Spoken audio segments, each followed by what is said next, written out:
आजची आपली रेसिपी आहे slice cake, T time cake. खूप सोपा आणि चविष्ट असा हा केक आहे। यानंतर तुम्ही बाहेरून केक आणणं विसरून जाल, एवढं सोपं आहे।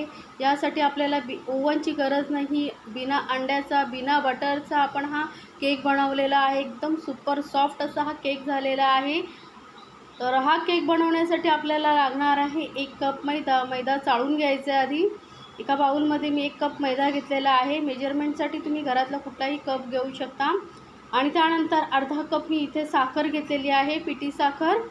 आणि पाव कप मी इथे बारीक रवा घेतलेला आहे। त्यामुळे छान असं केक आपला एकदम फ्लफी होतो। आणि पाव कप इथे दुधाची पावडर घेतलेली आहे, मिल्क पावडर कुठल्याही ब्रँडची तुम्ही घेऊ शकता। आणि पाव कप आपण इथे तेल घेतलेलं आहे, रिफाइंड ऑइल, बिना स्मेलवालं आपण हे तेल घेतलेलं आहे, रिफाइंड ऑइल।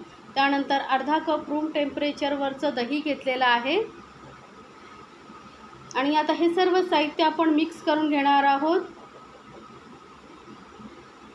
व्यवस्थित एकजीव करून घ्यायचा आहे। आता मेजरमेंटसाठी तुम्ही घरातला कुठलाही कप घ्या आणि त्याने सर्व माप प्रमाण घ्या, म्हणजे तुमचा केक अजिबात बिघडणार नाही। आणि आपल्याला यासाठी नाही अंड्याची गरज आहे, नाही ओव्हनची गरज आहे, बटरही न घालता एकदम मॉइस्ट असं सॉफ्ट असा आपला हा केक तयार होणार आहे। या बाहेरून केक आणणं खूप महाग पडतं, त्यामुळे घरच्या घरी सोपा आणि टी टाइम केक बनवणार आहोत। तर आता हे मिश्रण घट्ट आहे, तर त्यासाठी मी पाव कप दूध घेतलेलं आहे आणि ते घालून आपण यामध्ये आता परत व्यवस्थित मिक्स करून घेणार आहोत। पाव कपच दूध घ्या, जास्त घेऊ नका, नाहीतर मिश्रण पातळ झालं तर केक व्यवस्थित फुलणार नाही, तो बसला जाईल, म्हणून पाव कपच दूध घाला। तर आता हे मी तुम्हाला दाखवणार आहे कितपत घट्ट किंवा कितपत पातळ आपल्याला हे मिश्रण हवं आहे ते। तर हे आपलं मिश्रण व्यवस्थित फेटून झालेलं आहे बघा, इतपत आपल्याला असं घट्ट पाहिजे आहे। आता हे आपल्याला झाकून ठेवायचं आहे 10 मिनटं, कारण रवा घातलेला आहे, तो रवा फुलून येण्यासाठी 10 मिनटं याला असंच ठेवून देऊया। तर आता साधारण 10 मिनटं झालेली आहेत बघा, आपलं मिश्रण पहिल्यापेक्षा घट्ट झालं आहे, रवा व्यवस्थित फुलला गेलेला आहे। तर आता यामध्ये आपण घालणार आहोत काही मिश्रण। त्याआधी मी गॅसवरती एक तापत ठेवलेलं आहे, प्रीहीट करण्यासाठी 10 मिनटं आधी ठेवायचं, नंतर हे तयारी करायला घ्यायचं। तर अर्धा चमचा मी इथे बेकिंग पावडर घेतलेली आहे आणि पाव चमचा बेकिंग सोडा घ्यायचा आहे। जो नाश्त्यासाठी आपण स्पून घेतो ना, त्याने व्यवस्थित मोजून घ्या। आणि अर्धा चमचा इथे पाणी घातलेलं आहे आणि व्यवस्थित हे बेकिंग सोडा आणि बेकिंग पावडर ॲक्टिव्ह होण्यासाठी इथे मी पाणी घातलेलं आहे। आणि आता हे व्यवस्थित आपण परत मिक्स करून घेणार आहोत लगेचच। आणि ही प्रोसिजर करताना थोडी घाई करा। तर फ्लेवरसाठी इथे मी अर्धा चमचा व्हॅनिला इसेन्स घातलेला आहे। जर तुमच्याकडे आता व्हॅनिला इसेन्स नसेल तर मग तुम्ही वेलची पावडर घातली तरी चालेल, छान फ्लेवर येतो वेलची पावडरचाही। तर फटाफट मिक्स करायचं आहे आणि आपला पतेलाही गरम होत आलेला आहे, व्यवस्थित 10 मिनटं आधीच एकदम लो फ्लेमवरती ठेवायचा प्रीहीट करण्यासाठी। तर व्यवस्थित आता मिश्रण फेटून झालेलं आहे। इथे मी केक टिन घेतलेला आहे, तर केक टिनला आतून बटर पेपर लावून घेतलेला आहे। तर तुमच्याकडे केक टिन असेल तर कुकरचा डबा किंवा असं कुठलाही तुम्ही टोप वगैरे घेऊ शकता, त्याला आतून व्यवस्थित बटर लावून घ्या आणि त्यामध्ये हे मिश्रण काढून घ्या आता। आणि बटर पेपरही लावू शकता तुम्ही आतून त्याला। केक टिनच हवं आहे असं नाही, तुम्ही आता चौकोनी किंवा नाही आहे तुमच्याकडे केक टिन, तर मग गोल असा केकही हा बनवू शकता। तर हे सर्व व्यवस्थित मिश्रण घातल्यानंतर आपण याला थोडंसं टॅप करून घेणार आहोत, म्हणजे आतमध्ये कुठे बबल्स वगैरे असतील तर ते निघून जातील। आणि लगेचच ह्याला आपण वरून थोडेसे ड्रायफ्रूट्स घालणार आहोत। ड्रायफ्रूट्समध्ये दिसायलाही खूप सुंदर दिसतो आणि खूप चवीला छान आपला हा केक लागणार आहे।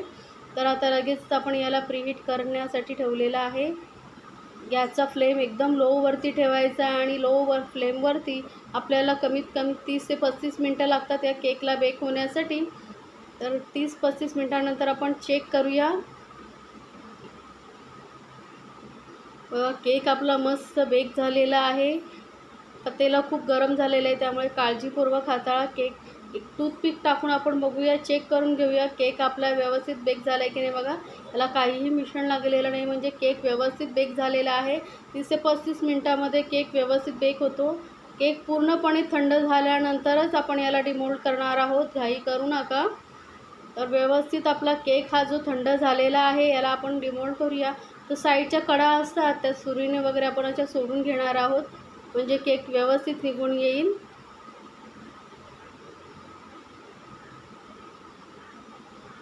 ड्रायफ्रूट्स घातल्यामुळे किती छान दिसते बघा केकचा लूक.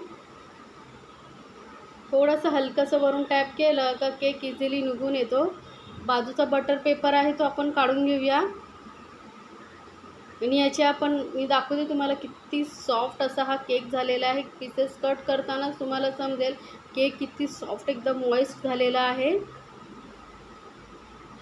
दिसायला एवढा सुंदर आहे तेवढाच चवीला हा अप्रतिम लागणार आहे. बघा पीसेस कट करतानाही तुम्हाला समजलं असेल कुठेही क्रॅक वगैरे जात नाही आणि किती इझिली कट होतोय हा केक.